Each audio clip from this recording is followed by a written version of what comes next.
Fact 3. Jodie Foster's replacement had panic attacks from wearing her skin. Julianne Moore reportedly suffered panic attacks during her first week of filming because she felt like she was wearing Jodie Foster's skin. The pressure of replacing one of Hollywood's most beloved actresses in an iconic role created a psychological nightmare for Moore. She insisted on completely rewriting several of Clarice's scenes to make the character feel different enough to justify her existence. Moore later revealed she would have anxiety attacks in her trailer, feeling like audiences would never accept her version of Clarice. The rewrites were so extensive that they added weeks to the production schedule and millions to the budget. Ridley Scott had to bring in additional dialogue coaches and even a therapist to help Moore overcome her imposter syndrome. Despite the trauma, Moore's dedication to making the role her own ultimately created a unique interpretation that stands apart from Foster's original portrayal. What I came here to impress upon you, Starling, is I better see cooperation. There are no little fiefdoms here. I want to be copied on every 302, you understand?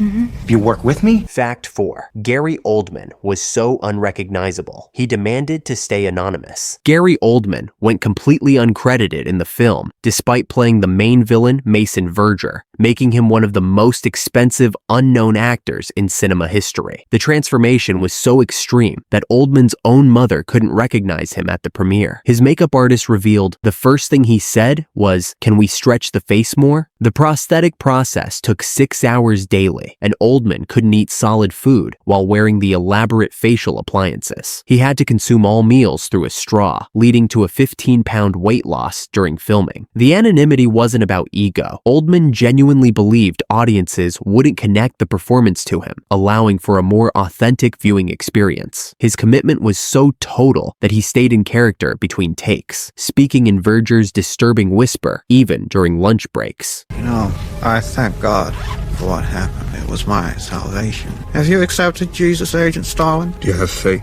Fact 5. The studio secretly created 3 different endings they never used. MGM executives were so terrified of the film's violence that they secretly commissioned 3 different endings, including one where Hannibal dies and another where Clarice kills him. All were ultimately scrapped for being too Hollywood. The original ending was even more controversial. It featured Hannibal and Clarice escaping on a hijacked airplane, but this was reshot after 9/11 because the studio panicked about the imagery. The alternate endings cost over $8 million to produce and were filmed with the main cast, but focus groups found them either too violent or too redemptive. One version had Clarice shooting Hannibal in a mirror-filled room, creating a symbolic shattering of his psyche. Another showed Hannibal sacrificing himself to save Clarice from Mason Verger's revenge plot. These unused endings remain locked in MGM's vault, making them some of cinema's most expensive deleted scenes. He woke her then, trembling and obedient, she ate that burning heart out of his hand. Weeping, I saw him then depart. Dr. Feld, do you believe a man could become so obsessed? Fact 6. The wild boar scene used real animals that got too excited. The wild boar attack scene involved real animals that became dangerously excited during filming. Dummies and stuntmen were smeared with food so that the animals naturally mouthed the bodies. But one boar named Popcorn became so enthusiastic that it knocked over a cameraman and continued attacking the equipment. The production had to hire professional animal wranglers and build reinforced barriers after several crew members were chased by overstimulated boars. The animals were trained for months beforehand, but their natural hunting instincts kicked in when they smelled the food-covered props. Multiple takes were ruined when boars refused to stop feeding on the dummies, requiring the handlers to use food rewards to lure them away. The scene that appears in the film is actually a composite of dozens of takes, as no single attempt captured the desired violence without putting the crew at risk. Hey, Cordell, why didn't you push him in? You can always say it was me. Cordell? Cordell? Cordell! Cordell!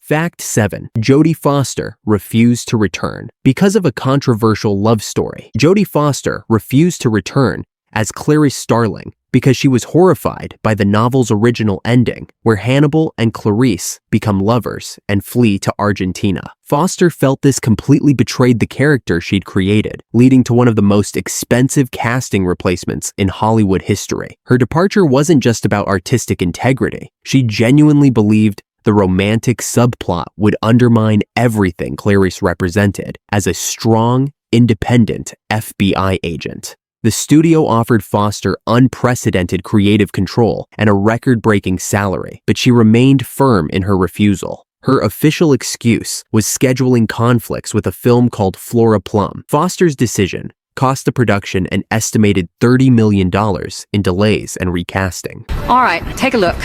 Fish market, backs on the water. Across the street, ground floor, is the meth lab. If Drum goes HIV positive, she will spit and bite. She's cornered, so you should watch it. Fact 8. The opera scene was banned from La Scala. The famous opera scene where Hannibal kills Inspector Pazzi was originally supposed to be filmed at La Scala, but the prestigious opera house banned the production after reading the script. La Scala officials were appalled by the planned violence and refused to allow their historic venue to be associated with such brutality. Ridley Scott had to recreate the entire interior on a soundstage at enormous expense, over $12 million just for the set construction. The recreation was so detailed that it included hand-painted ceiling frescoes and authentic 18th century architectural elements sourced from Italian demolition sites. Ironically, the fake La Scala became more cinematically dramatic than the real thing, with enhanced acoustics and lighting that made the murder sequence more visually striking. The ban became a publicity goldmine, with Italian media coverage adding millions in free marketing for the film's European release.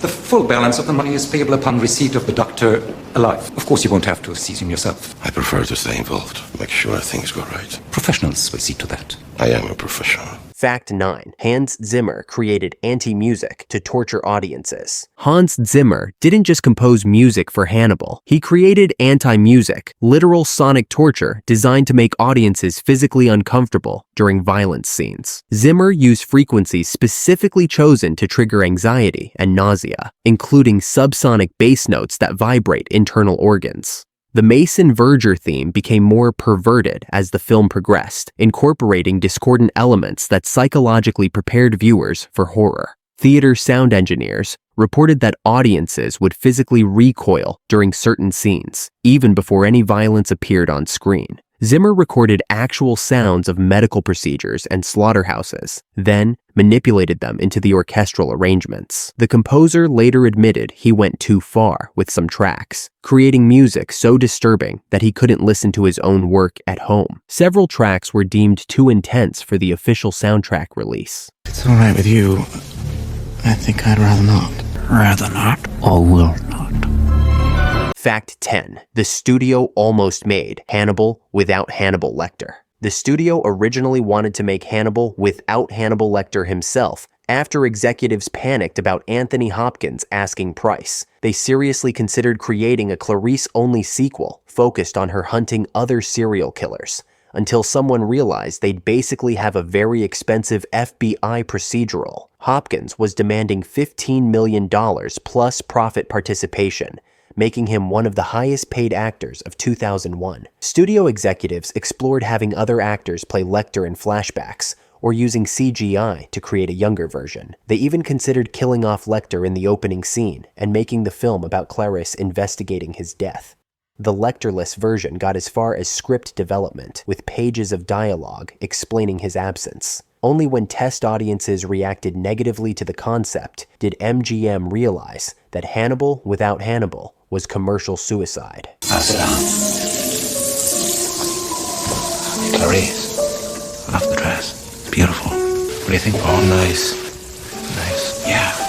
Fact 11. Hopkins improvised a callback that was too disturbing. Anthony Hopkins improvised the chilling callback. I ate his liver with some fava beans and a nice Chianti during the brain dinner scene, partly because Ridley Scott insisted on shooting in authentic Italian locations, including getting permission to film inside actual Renaissance palazzos that hadn't allowed cameras for centuries. Scott's obsession with authenticity led to months of negotiations with Italian cultural authorities and astronomical location fees. Some palazzos required specialized insurance policies worth millions, as any damage to priceless frescoes or architecture would have been catastrophic. The crew had to use museum-grade lighting equipment to avoid heat damage to centuries-old artwork. Transportation costs alone exceeded $8 million, as period-accurate furniture and props had to be shipped between multiple historic locations. Italian bureaucracy added months to the schedule, with permits requiring approval from cultural ministries, local governments, and historical preservation societies.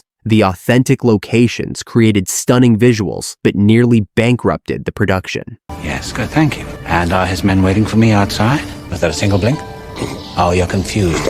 Well, please don't be confused, because I may have to fillet Signora Pazzi after all. Fact 13. Several countries banned the film, creating a black market. Several countries banned the film outright, but it created a bizarre black market where bootleg copies sold for hundreds of dollars, and in some regions, owning a copy became a status symbol among horror fans. Countries like Malaysia, Singapore, and several Middle Eastern nations refused classification, making legal viewing impossible. This prohibition only increased demand, with underground networks smuggling copies across borders. In some Asian markets, owning a Hannibal DVD became as prestigious as owning banned literature or rare art. The black market was so lucrative that criminal organizations got involved, creating high-quality counterfeit versions that were nearly indistinguishable from official releases. Some bootleg copies sold for over $500 in regions where horror films were strictly regulated. The bans inadvertently created a cult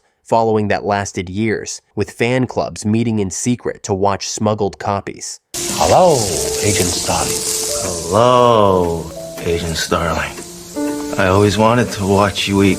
What have you got in your hand, Clarice? Something to bash me over the head with? Fact 14. The film's catering budget was $2 million for sophisticated atmosphere. The movie's catering budget was allegedly $2 million because Hopkins insisted on serving cast and crew actual gourmet meals between takes to maintain the sophisticated atmosphere. This made it potentially the most expensive craft services in film history. Hopkins believed that eating fine cuisine would help everyone embody the film's themes of refined violence and cultured brutality. The catering included imported Italian delicacies, vintage wines, and meals prepared by actual Michelin-starred chefs. Cast members reported that lunch breaks felt like attending exclusive dinner parties, with Hopkins often discussing art and philosophy while consuming elaborate multi-course meals. The expensive catering wasn't just indulgence. It was method acting on a production-wide scale. However, many crew members found it psychologically disturbing to eat gourmet food while surrounded by props depicting cannibalism and violence. The contrast between elegant dining and horrific imagery became part of the film's surreal production atmosphere. You will stay for the evening's entertainment, won't you, Cardell? If it's all right with you, I think I'd rather not. Rather not, or will not?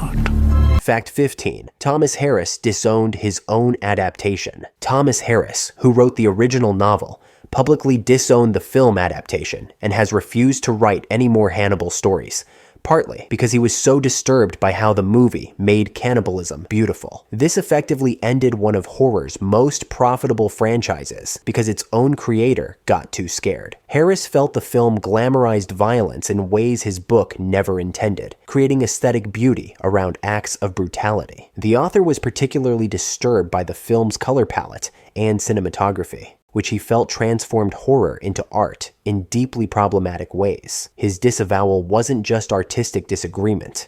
He genuinely believed the adaptation could inspire real-world violence by making evil appear seductive. Harris refused all future film rights negotiations and stopped writing Hannibal stories entirely. The franchise's creator essentially canceled his own creation, making Hannibal one of the few successful horror properties killed by its originator's conscience. You're a very unusual boy, aren't you? I couldn't eat what they gave me. Now should you? It isn't even food as I understand the definition, which is why I always bring my own. Fact 16. Roger Ebert called it a carnival geek show elevated toward art. Roger Ebert called Hannibal a carnival geek show elevated in the direction of art. perfectly capturing its bizarre combination of high culture and extreme violence. This review became legendary because it acknowledged the film's fundamental contradiction. It was simultaneously sophisticated and exploitative. Ebert recognized that Scott had created something unprecedented, a horror film with the visual language of prestige cinema. The review sparked intense debate about whether artistic technique could justify extreme content. Ebert's phrase "carnival geek show"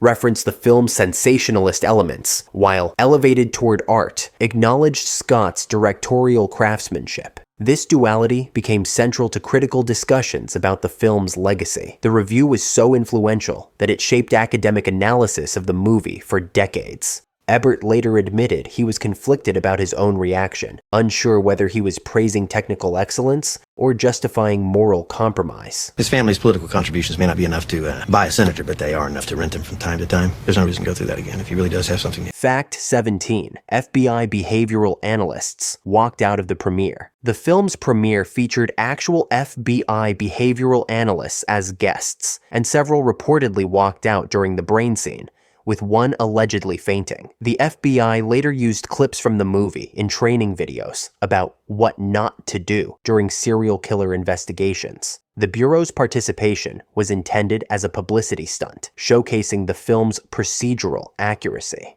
However, real profilers found the violence gratuitous and psychologically harmful. The walkouts became headline news, with FBI officials distancing themselves from the production. Ironically, the negative FBI reaction became part of the film's marketing campaign, suggesting it was too realistic for law enforcement. The Bureau's training videos using Hannibal clips became legendary within FBI circles, serving as examples of how media portrayals can distort public understanding of criminal psychology. Ciao bello, come stai? Well. Am I coming to see you? Soon, I hope. But first I need you to pack off the voice. Fact 18. The film changed endings after 9/11 over hijacking imagery. The film's ending was changed after September 11th because the original conclusion featured Hannibal and Clarice escaping on a hijacked airplane, and the studio panicked about the imagery. The original ending was filmed, but deemed too sensitive for post-9/11 audiences, requiring expensive reshoots weeks before release. The hijacking sequence was elaborate, featuring Hannibal taking control of a private jet, while Clarice chose between capture and complicity. The original ending exists in the film's archives, but has never been publicly released due to continued sensitivity about hijacking imagery. This last-minute change altered the film's entire thematic conclusion, shifting from escape to sacrifice in ways that still generate debate among fans. I think you'd have been better off if you never got her out of trouble in the first place. Oh, what a shoulda, coulda. What do you think about the money? 5. Let's just toss it off like 5. Fact 19. One boar named Popcorn became a scene-stealing celebrity. During the wild boar attack scene, one boar named Popcorn became so excited during filming that it actually knocked over a cameraman and continued pursuing crew members around the set. Popcorn's enthusiasm was so infectious that it improved the authenticity of the scene, but also they don't want you to know.